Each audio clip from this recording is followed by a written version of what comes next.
ലോകത്തിന്റെ വാണിജ്യ മേഖലയുടെ മുഖ്യ കേന്ദ്രമായി ഭാരതം മാറുമ്പോൾ കൊച്ചി ഉൾപ്പെടെയുള്ള തുറമുഖ നഗരങ്ങൾക്ക് വലിയ പ്രാധാന്യമാണ് ലഭിക്കുകയെന്നും ദക്ഷിണേന്ത്യയുടെ വികസനത്തിൽ കൊച്ചിയുടെ വികസനം നാഴികക്കല്ലാവുമെന്നും പ്രധാനമന്ത്രി പറഞ്ഞു. കൊച്ചിൻ ഷിപ്പ്യാർഡിൽ 4000 കോടിയുടെ വികസന പദ്ധതികൾ നാടിന് സമർപ്പിക്കുകയായിരുന്നു അദ്ദേഹം. മുഖ്യമന്ത്രി പിണറായി വിജയൻ, ഗവർണർ ആരിഫ് മുഹമ്മദ് ഖാൻ, കേന്ദ്രമന്ത്രിമാർ അടക്കമുള്ളവർ ചടങ്ങിൽ പങ്കെടുത്തു. അയോധ്യയിലെ രാമക്ഷേത്ര പ്രതിഷ്ഠയ്ക്ക് മുന്നോടിയായി തൃപ്രയാർ ശ്രീരാമക്ഷേത്രത്തിലും ഗുരുവായൂരും ദർശനം നടത്താൻ കഴിഞ്ഞ സന്തോഷം പങ്കുവച്ചാണ് നരേന്ദ്രമോദി പ്രസംഗം തുടങ്ങിയത്.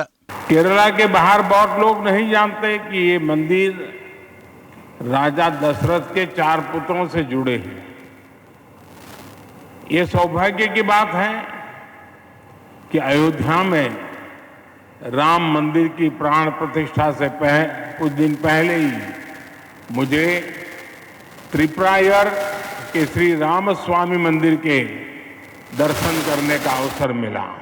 കൊച്ചി രാജ്യാന്തര കപ്പൽ അറ്റകുറ്റപ്പണി കേന്ദ്രം, ഡ്രൈഡോക്ക്, IOCയുടെ LPG ഇറക്കുമതി ടെർമിനൽ തുടങ്ങി 4000 കോടി രൂപയുടെ പദ്ധതികൾ ഉദ്ഘാടനം ചെയ്യുക വഴി കേരളത്തിന്റെ വികസനോത്സവത്തിൽ പങ്കെടുക്കാൻ അവസരം കിട്ടിയെന്ന് പ്രധാനമന്ത്രി പറഞ്ഞു.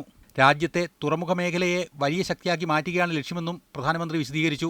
ഭാരതത്തിലെ വിവിധ നഗരങ്ങൾക്ക് വേണ്ടി ഷിപ്പ്യാർഡ് യാനങ്ങൾ നിർമ്മിക്കുന്നത് അഭിമാനകരമാണെന്നും മോദി പറഞ്ഞു. ये सुविधाएं केरला और भारत के इस दक्षिणी क्षेत्र के विकास को गति देंगी.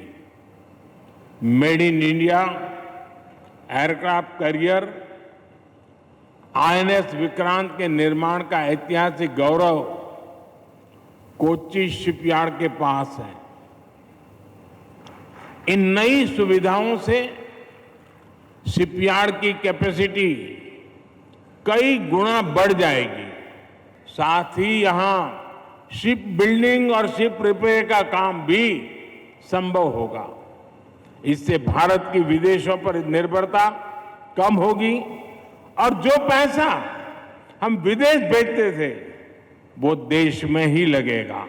മേക്ക് ഇന്ത്യയുടെ അവിഭാജ്യ ഘടകമായി മെയ്ഡ് ഇൻ കേരളയും മാറുകയാണെന്ന് മുഖ്യമന്ത്രി പിണറായി വിജയൻ പറഞ്ഞു.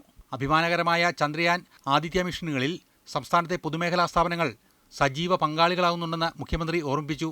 വികസനം കൊണ്ടുവരുന്ന പദ്ധതികൾ നൽകിയ നരേന്ദ്രമോദിക്ക് പിണറായി വിജയൻ നന്ദി അർപ്പിച്ചു.